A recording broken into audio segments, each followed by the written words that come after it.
Hello guys, have a nice day. आज का topic थोड़ा लीक से हटकर लिया गया है। हम शियर फोर्स के जब रिइंफोर्समेंट डिजाइन करते हैं तो डिजाइन करने से सबसे पहले हमको जो बीम है उस पर लगने वाले मैक्सिमम शियर फोर्स की गणना हमको करनी पड़ती है।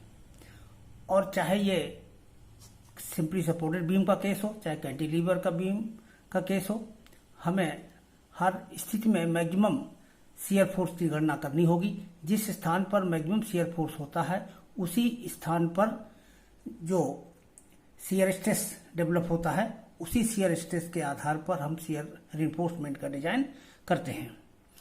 तो फिर हम ले रहे हैं सबसे पहले यहाँ पर सिंपली सपोर्टेड बीम जिस पर यूडीएल लोड लग रहा है, इसका केस हम सबसे पहले ले रहे हैं। तो इसकी गणना से पहले हम कोड का एक प्रोविजन उसका उल्लेख भी कर देना जरूरी समझते हैं, जो कि है critical section for shear. Critical ये आईएस कोड में भी दिया हुआ है, क्लास 22.6.2। ये हमारा क्लॉज है, पेज 36 पर है और इसमें फिगर 2 बना हुआ है। और उस फिगर 2 में ये 3 फिगर बने हुए हैं, ए, बी और सी। जरा इनका मतलब समझ लें। यहाँ पर फिगर ए में ये सिंपली सपोर्टेड बीम दर्शाई गई है। ये इसका सिंपल सपोर्ट है और ये इस पर यूडीएल लगा हुआ है। इसी तरीके से एक ये यहाँ पर बीम है, ये बीच में पिलर है, कॉलम है। इस कॉलम के दोनों तरफ ये बीम हमारी जो है कंटिन्यू कर रही है।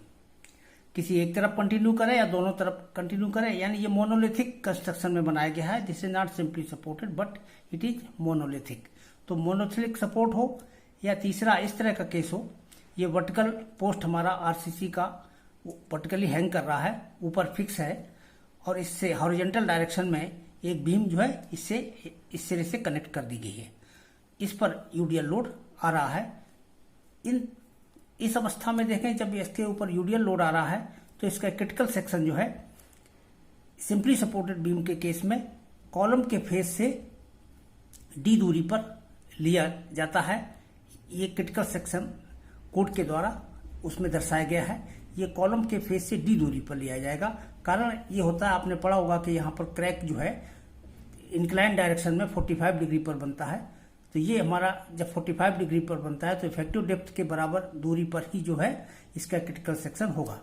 यानी इसके इधर का शियर फोर्स ही केवल गणना में सम्मिलित किया जाएगा। ये शियर फोर्स जो यहाँ से यहाँ तक का शियर फोर्स है, ये तो इस सपोर्ट के द्वारा बियर कर लिया जाएगा। बीम को केवल जिस बल के कारण बीम एक्चुअली शियर में फेल होती है वो केवल यहाँ से आगे तक का शियर फोर्स ही है, जिसको कि यहाँ गणना में सम्मिलित किया जाता है।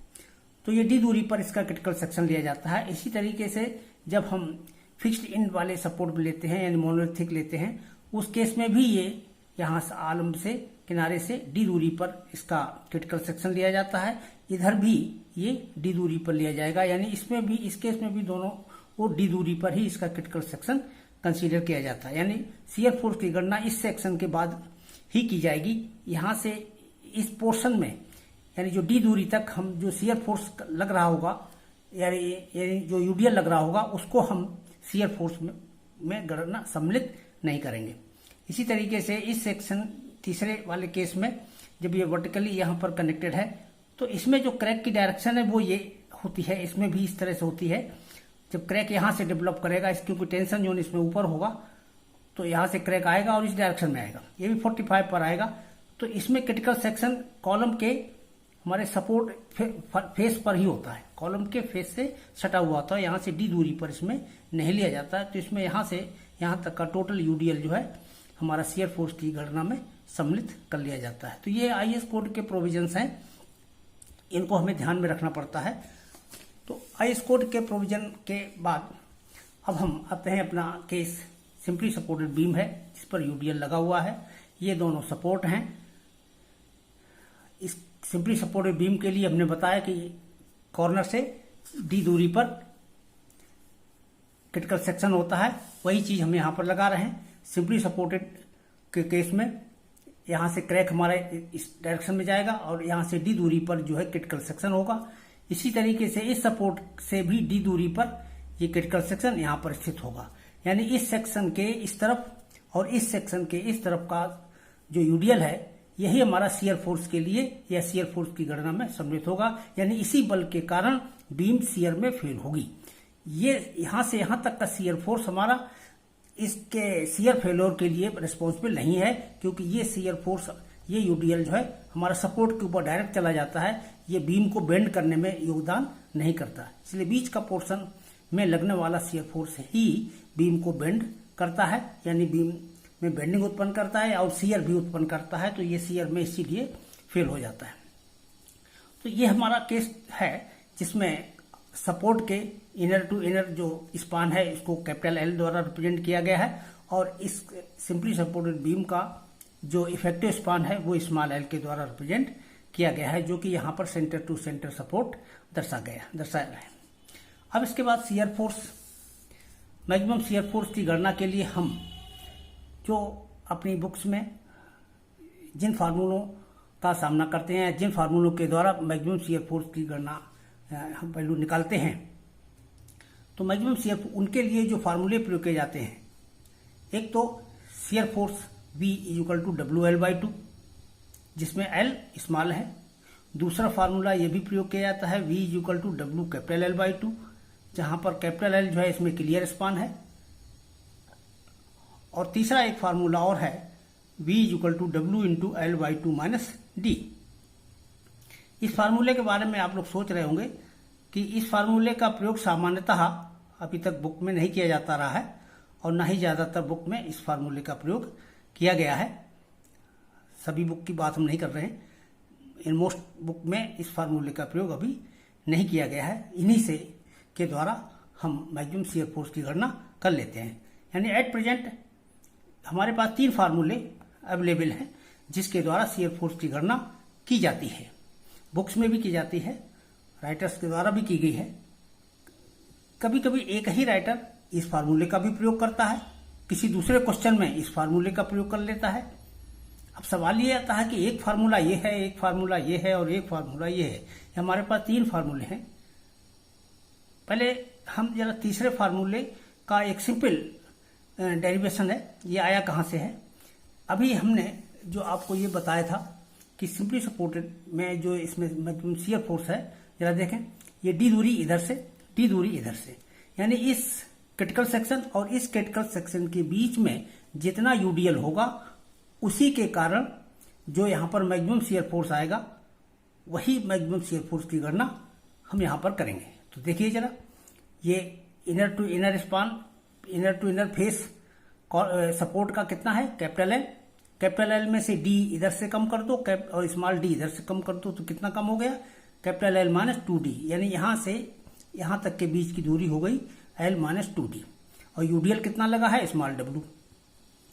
तो यूडीएल स्मॉल W लगा है, तो मैक्सिमम शियर फोर्स की वैल्यू क्या, फार्मूला क्या होती है, यूडीएल इंटू स्पान बटे 2, यूडीएल इंटू स्पान बटे 2। तो स्पान L माइनस 2D रख दिया हमने, तो small W into L minus 2D बटे 2।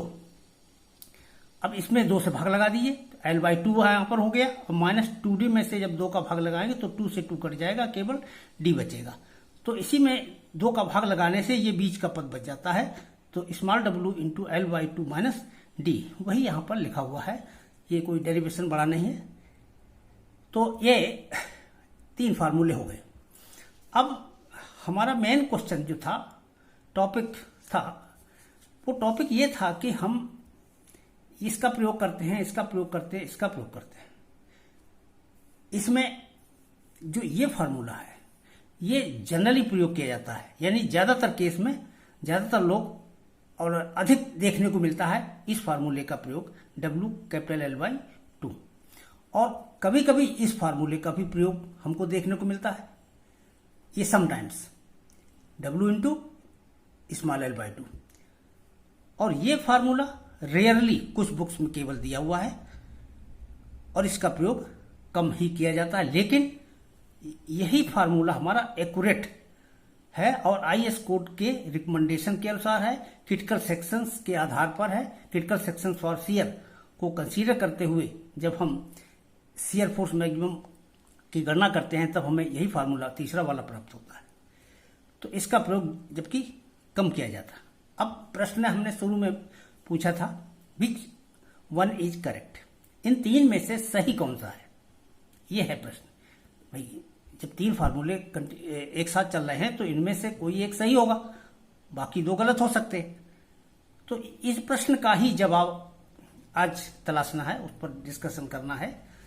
तो इसमें देखें, theoretically as per IS code relation 3 is accurate, मतलब आईएस कोड की रिकमेंडेशन के अनुसार या उसके क्रिटिकल सेक्शंस की डेफिनेशंस के अनुसार हमारा रिलेशन 3 जो है ये बिल्कुल एक्यूरेट मैक्सिमम शियर फोर्स की गणना प्रस्तुत करता है। Does it mean that relation 1 and 2 are wrong? तो इसका क्या ये मतलब हो गया कि रिलेशन 1 और 2 गलत हैं? जब ये मोस्ट एक्यूरेट है तो क्या रिलेशन 1 और रिलेशन 2 रॉन्ग है? अब इसके लिए सर्टनली नॉट, निश्चित रूप से ये नहीं, ये गलत नहीं है। अब गलत नहीं है तो फिर कैसे हो?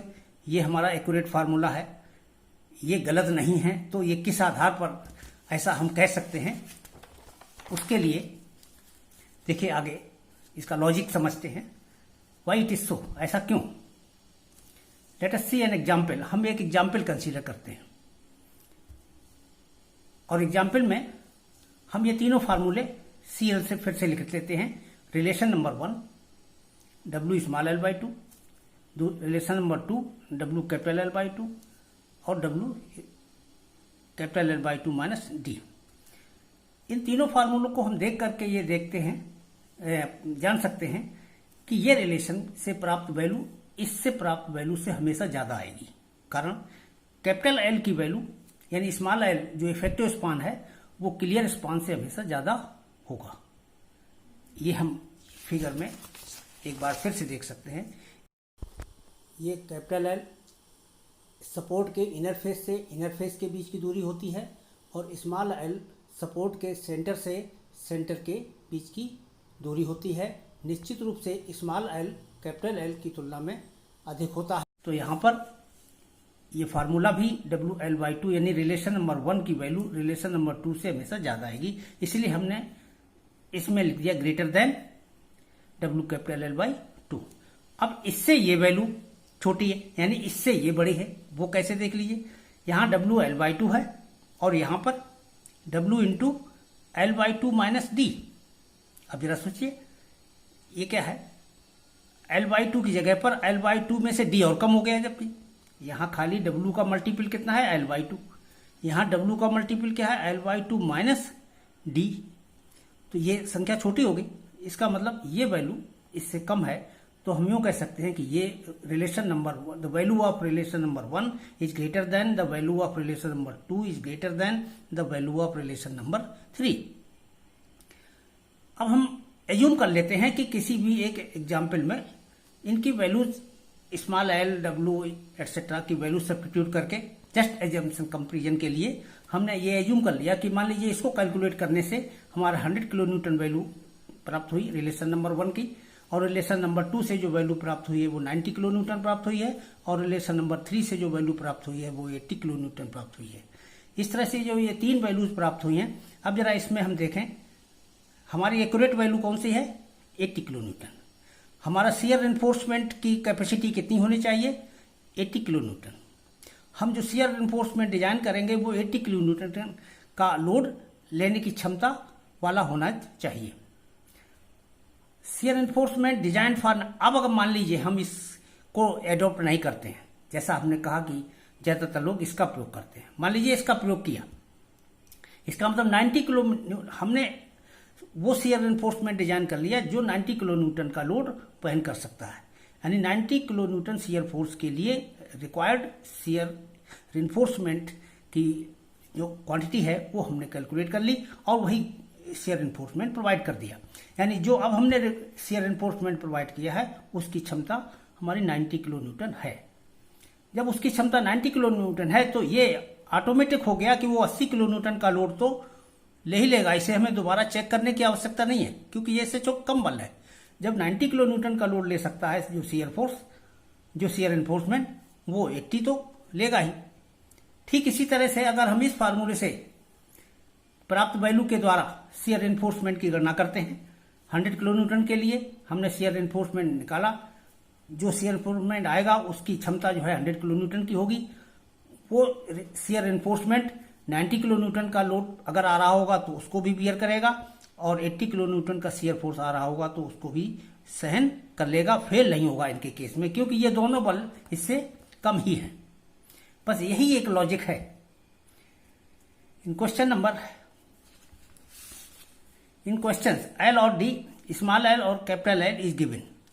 अब एक्चुअली इसमें है क्या कि जो लॉजिक यहां पर आया वो क्या है कि हमारी एक्चुअल रिक्वायरमेंट है 80 किलो न्यूटन के बल को वहन करने वाले शियर एनफोर्समेंट की वैल्यू की क्वांटिटी ज्ञात करना। हम उसकी जगह 90 किलो न्यूटन की क्षमता वाला शियर एनफोर्समेंट प्रोवाइड कर दें तो दैट इज मोर सेफ।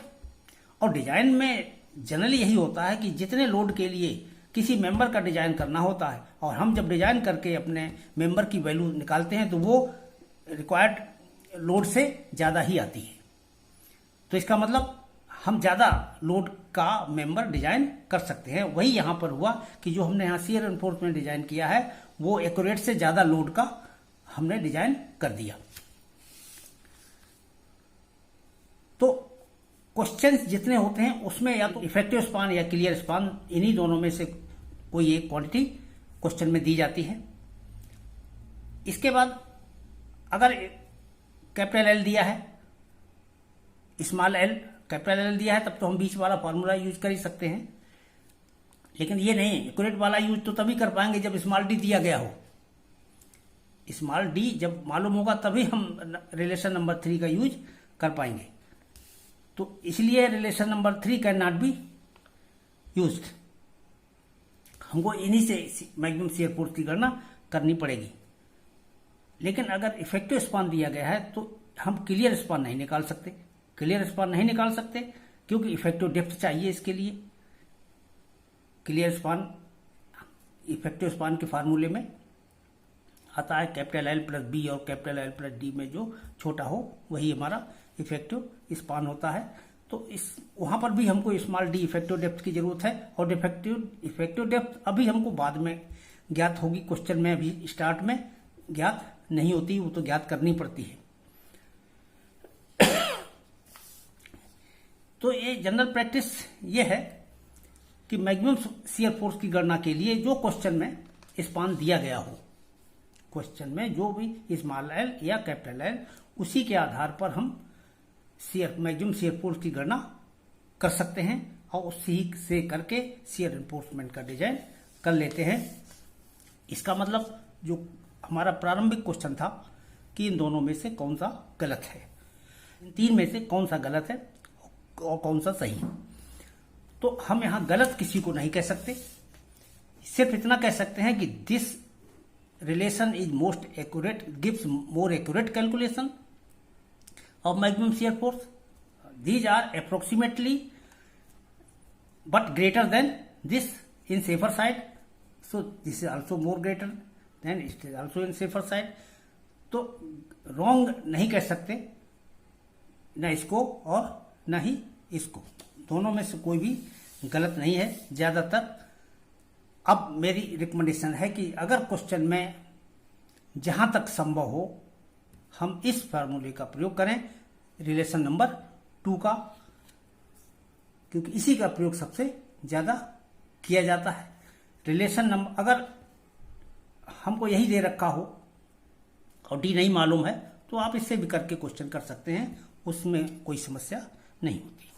तो आज के में यही एक डाउट था, और ये एक ऐसा डाउट है कि चाहे वो इंजीनियरिंग के स्टूडेंट हों, चाहे वो डिप्लोमा के स्टूडेंट हों, एक बार इस समस्या से सभी लोग ग्रसित होते हैं कि ये पर स्मॉल एल का यूज कर लिया गया है, कहीं पर कैपिटल एल का यूज कर लिया गया है, तो इसमें एक्चुअली सही कौन सा है। तो वो एक डाउट मन में क्रिएट होता है, और ये काफ़ी समय तक परेशान करता है। जब तक हम सेटिस्फाइड नहीं हो जाते हम जो है हमको संतुष्टि नहीं मिलती। तो थैंक यू। नेक्स्ट।